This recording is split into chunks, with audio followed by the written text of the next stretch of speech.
Eh bien, bonjour à toutes et à tous, c'est Météo37, j'espère que vous allez bien en tout cas, moi ça va super et aujourd'hui on se retrouve pour cette nouvelle vidéo, ce nouveau point météo où nous allons parler de la situation à venir, notamment à partir de la fin de semaine prochaine avec une descente polaire qui va se mettre en place sur notre pays. On va regarder un petit peu les détails qu'il faut prendre en compte, les détails qu'il faut continuer à regarder et affiner actuellement puisque nous avons certains risques qui ressortent actuellement sur les modèles. Alors hier je vous ai sorti mes prévisions saisonnières de l'hiver 2024-2025. Je vous invite donc à aller les voir, hein. Je vous les ai sortis ce 30 novembre. Donc je vous ai donné mon ressenti sur les 3 prochains mois, décembre, janvier, février, que ce soit au niveau thermique ou au niveau des précipitations. Donc vraiment n'hésitez pas à aller voir mes prévisions saisonnières si vous voulez savoir mon ressenti à moi en tout cas et mes prévisions sur la globalité de cet hiver. Donc, maintenant on revient à la synoptique. Alors je ne vais pas vous parler de la situation à venir là dans les prochains jours parce qu'elle est honnêtement très peu intéressante. Il n'y a pas grand chose à dire, il n'y a pas une activité énorme, vraiment des choses très intéressantes météorologiquement à dire pour ces prochains jours. Ce qu'on note, c'est une masse d'air qui pourrait rester assez fraîche là dans les prochains jours, hein, notamment entre les 3, 4 et 5 décembre sur notre pays, avant un redout qui va se mettre en place. Alors non, le 5 décembre, c'est plutôt un jour de redout, c'est plutôt le 3-4 pardon, hein, que ça va se rafraîchir. On le voit au niveau de la masse d'air à 850 hectopascales, il me semble. Voilà, on voit qu'on a le redout qui se met en place le 5, hein, donc une masse d'air un petit peu plus fraîche qui s'engouffre, vous le voyez, entre le 3 et le 4 décembre 2024 qui permet une petite baisse des températures tout de même, hein, de nouveau sur une bonne partie du pays. Ensuite donc redout entre le 5 et le 6 décembre, donc avec des températures qui là vont repasser au-dessus des normes de saison dans les basses couches évidemment, que ce soit en altitude ou dans les basses couches. Là on est sur un flux, vous le voyez, hein, qui va s'orienter à l'ouest, sud-ouest, hein, sur notre pays, donc forcément c'est une masse d'air bien plus douce qui se met en place. Et ensuite à partir du 7 et 8 décembre, nous surveillons de nouveau la situation, hein, puisqu'un nouveau refroidissement est anticipé actuellement par les modèles. Je peux clairement vous dire que cette descente polaire est actuellement confirmée sur les modèles, il n'y a aucun doute sur le fait qu'elle aura lieu. L'anticyclone ici, hein, des Açores sera très puissant sur le proche Atlantique, hein, il va fortement se renforcer, hein, jusqu'à 1045, presque 1050 hectopascales, là on le voit sur le modèle américain. Donc un anticyclone très très vaste, très puissant, dont la dorsale va s'étendre jusqu'à l'Islande, hein. Donc tout cela va permettre au flux de s'orienter au nord sur une bonne partie de l'Europe de l'Ouest, dont nous, la France. Donc à partir des 7 et 8 décembre, hein, apprêtez-vous à vivre un refroidissement. Alors le 7 décembre, c'est plutôt la masse d'air froide en altitude qui va commencer à arriver, mais pour avoir un vrai refroidissement dans les basses couches, il va plutôt falloir attendre le dimanche 8 décembre. C'est à partir de ce moment-là que les températures vont commencer à baisser au sol, hein, tout simplement, à notre échelle, à nous, à notre altitude, en plaine. Avec donc des températures qui à partir du 8 décembre, du 8 et 9 décembre vont passer dans les normes ou en dessous des normes de saison selon les secteurs. On sera quand même sur de très nombreux secteurs en dessous évidemment des normales de saison. Là où le froid le plus intense est attendu, c'est dans les régions de l'Est, et c'est aussi dans les régions de l'Est qu'il est attendu le plus d'humidité, puisque vous le voyez que pour la moitié ouest de notre pays, on sera quand même extrêmement proche des conditions anticycloniques, des hautes pressions. Donc malheureusement ces hautes pressions vont venir assécher la masse d'air dans la moitié ouest et ne permettront pas vraiment l'émergence de précipitations hivernales dans la moitié ouest, alors que dans la moitié est du pays, là on sera un petit peu plus proche, vous le voyez, hein, du décrochage polaire en lui-même qui va avoir lieu sur l'Europe et des dépressions qui seront situées, vous le voyez, sur une partie de l'Europe. Donc là on aura un petit peu plus de possibilités d'humidité dans les régions de l'Est. Alors ce sera plutôt sous forme d'averses, hein. La plupart du temps ce sera vraiment des averses qui pourraient être sous forme de grésil ou de neige jusqu'en plaine, hein, entre le nord-est, le centre-est du pays notamment. Donc on va surveiller ces quelques précipitations neigeuses qui sont possibles, et évidemment la neige qui pourrait tomber jusqu'à basse altitude sur les reliefs, hein, que ce soit du Massif central, des Alpes, des Vosges, du Jura. La neige, hein, va de nouveau revenir à basse altitude, là aussi plutôt dans un premier temps sous forme d'averses, avec ce flux de nord, hein, des averses qui viendront évidemment ici depuis la mer du Nord et qui vont progressivement s'infiltrer sur notre pays et avec le froid donner jusqu'en pleine, voilà comme je vous l'ai dit, possiblement des précipitations hivernales comme on dit, donc du grésil ou de la neige. Voilà donc... on surveille aussi un risque de tempête, et oui il y a un risque de tempête qui est à surveiller. Alors là sur le modèle américain elle est très au nord, cette tempête, elle est au niveau du nord du Royaume-Uni, mais cette tempête elle n'est pas au niveau du nord du Royaume-Uni sur tous les modèles. Des modèles sont beaucoup plus optimistes, pour ceux en tout cas qui aiment les tempêtes en France, hein, sont beaucoup plus optimistes avec une tempête qui est bien plus au sud. Alors ce qu'il faut savoir c'est que cette tempête elle va se creuser grâce à un jet stream puissant qui va souffler jusqu'à 250 km/h, hein, donc c'est ce fort jet stream qui va permettre ce creusement important de cette dépression. On voit qu'elle va remonter, vous le voyez, depuis l'Atlantique, elle se retrouve ensuite ici dans le gradient thermique entre la masse d'air polaire au nord de l'Atlantique et l'anticyclone des Açores. Donc cette dépression avec ce fort jet stream, hein, eh bien elle va très rapidement se creuser. On pourrait d'ailleurs même parler d'une dépression bombe, hein, tout simplement sur l'Europe de l'Ouest. Donc il va falloir surveiller, vraiment surveiller très fortement son creusement. Il se peut réellement que l'on parle d'une dépression bombe, hein, avec un creusement extrêmement rapide en à peine 24 heures. Donc on va surveiller le creusement de cette dépression et on va donc aussi surtout surveiller sa trajectoire, puisque là comme je vous l'ai dit les Américains ne sont pas optimistes sur une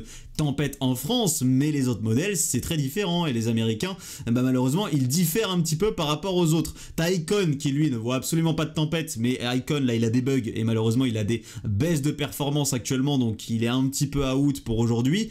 On a donc GFS où la dépression passe quand même au nord du Royaume-Uni et finit en mer du Nord et en Scandinavie, mais t'as d'autres modèles comme le modèle européen CEP qui lui est beaucoup plus optimiste sur une tempête qui là toucherait réellement la moitié nord de notre pays. D'ailleurs à l'arrière de cette tempête on aurait notre fameux flux de nord qui se mettrait en place, hein. Ce qu'il faut savoir c'est que c'est après évidemment le passage de cette dépression que nous aurons la descente polaire qui va se mettre en place. C'est vraiment l'air froid en flux de nord qui va s'infiltrer sur notre pays, donc bah, ce serait à partir du 7 au soir et le 8 hein, évidemment que cette air polaire va s'infiltrer sur notre pays.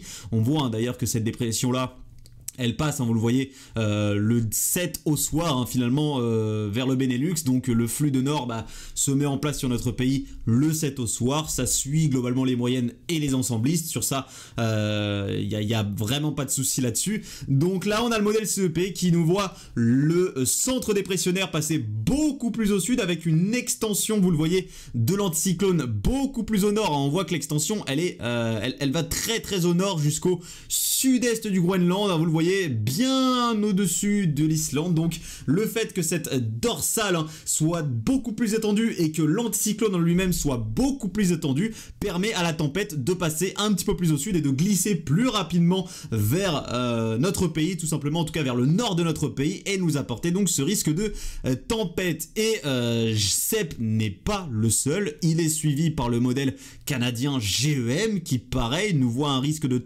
tempête, hein, avec une dorsale qui là encore s'élève extrêmement rapidement vers l'Islande.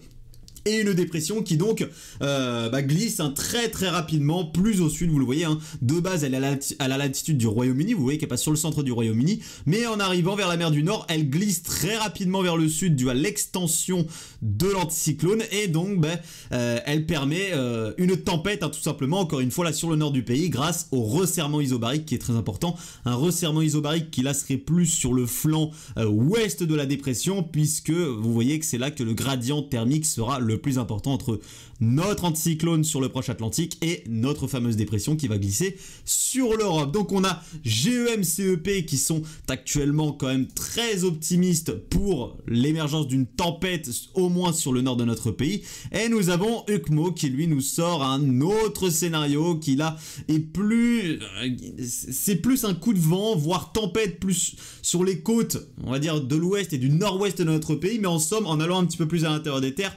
Là UCMO lui il est un petit peu plus optimiste sur un coup de vent vraiment à l'intérieur des terres et non pas une tempête en elle-même, hein. Donc on voit hein, que sur UCMO nous avons des isobars qui sont beaucoup moins resserrés que sur GEM ou CEP. Donc nous avons actuellement ces différences entre les modèles qui font qu'il va falloir encore affiner la situation, il va falloir encore l'affiner encore et encore, oui, malheureusement dans les prochains jours. Donc je vous referai des points météo évidemment pour vous tenir au courant sur cette possibilité de tempête, mais actuellement une tempête juste avant la descente polaire, voire en même temps que la descente polaire, n'est actuellement pas du tout exclue.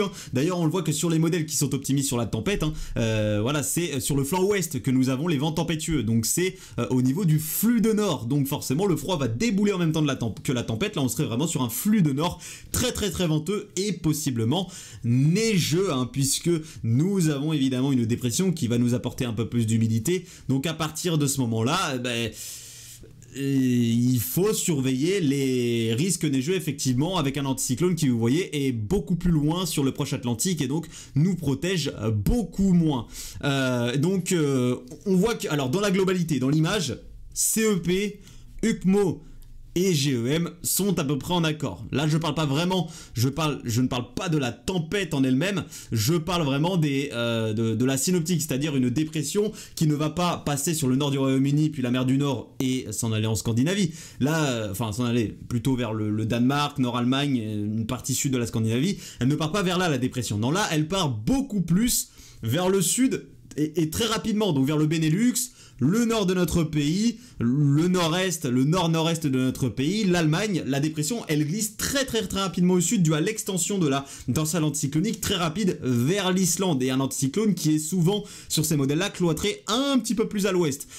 Malheureusement, le fait que cet anticyclone soit plus à l'ouest n'empêchera pas que ce sera surtout les régions de l'est qui seront exposées aux précipitations sous forme possiblement de neige. On le voit d'ailleurs sur le modèle GEM là, c'est surtout, vous voyez, les régions de l'est qui sont très exposées aux précipitations. Sur le modèle CEP, il me semble que c'est la même chose. Regardez, oui voilà, c'est surtout les régions de l'est qui sont, oui voilà, vous le voyez, exposées aux précipitations neigeuses avec par la suite cette descente, à l'accompagnement de cette descente polaire. Et sur UCMO, c'est à peu près pareil. C'est les régions de l'Est qui sont beaucoup plus concernées. Donc, très globalement, je pense que GFS va changer. Je ne pense pas que cette fois-ci GFS est le dernier mot sur cette situation. Je pense que c'est plutôt UCMO, CEP et GEM qui ont le dernier mot, avec une dépression qui glisse beaucoup plus rapidement vers le sud. Regardez, elle passe entre le Danemark, le nord de l'Allemagne, sud Scandinavie, elle part vers la mer Baltique, cette dépression.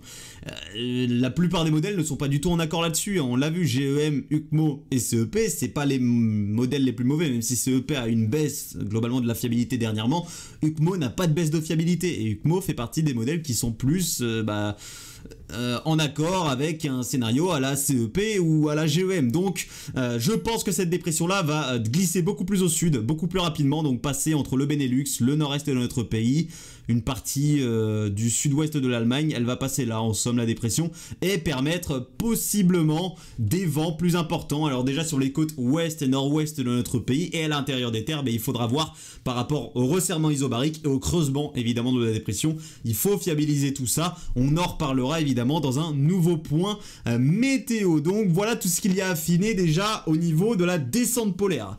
Donc la descente, elle est confirmée, elle va avoir lieu, même cette descente polaire maritime va avoir lieu, avec des températures dans les normes ou sous les normes de saison à partir du 8 décembre sur notre pays. Il faut affiner donc le risque de tempête sur notre pays, la trajectoire exacte que va prendre cette dépression. Voici donc ce qu'il y a à affiner entre le 7 et le 8 décembre pour notre pays. Et par la suite, cette descente polaire permettrait, vous le voyez, l'installation d'une goutte froide sur une partie de l'Europe, entre l'Europe centrale et vous le voyez l'Italie, une partie de la Méditerranée, et avec la présence de cette goutte froide qui va se mettre en place, le flux va s'orienter de plus en plus au nord-est. En plus de ça, nous avons une petite dorsale anticyclonique, vous le voyez, qui va s'étendre vers la Scandinavie et la mer Baltique, ce qui va permettre donc, voilà, à ce flux de se redresser au nord-est. Donc le froid sera déjà, va permettre déjà une première baisse des températures entre le 7 et le 8 décembre, avec des températures, comme je vous l'ai dit, à partir du 8 décembre notamment, dans les normes ou sous les normes de saison selon les secteurs. Et ensuite, avec la possibilité d'installation de ce flux de nord-est, le froid pourrait devenir un petit peu plus fort encore, entre le 9, le 10 et le 11 décembre, avec là des températures un peu plus encore sous les normes de saison. Alors on n'attend pas de grand froid, pas de vague de froid sur notre pays, attention, mais un froid modéré quand même, plus important. Voilà, modéré à fort. Il faudra voir évidemment ce qui pourrait se passer par rapport à la couche de neige, par rapport au ciel dégagé, etc. Il y a énormément de détails à affiner qu'on ne peut pas évidemment affiner à cette échéance. Donc je vous reparlerai de tout ça évidemment, je vous affine le risque de tempête, je vous affine évidemment aussi l'orientation du flux à l'arrière de la descente polaire et les températures qui pourraient être attendues selon les couches neigeuses, etc. Et je vous affine évidemment aussi les régions qui seront exposées au risque neigeux puisque nous aurons effectivement ce risque neigeux en accompagnement de cette descente polaire. Merci à tous donc d'avoir suivi ce point météo. Moi je vous retrouve là en début de semaine, alors peut-être pas ce lundi mais plutôt peut-être ce mardi pour un nouveau point météo selon évidemment l'évolution des modèles. C'était Météo 37, bye tout le monde.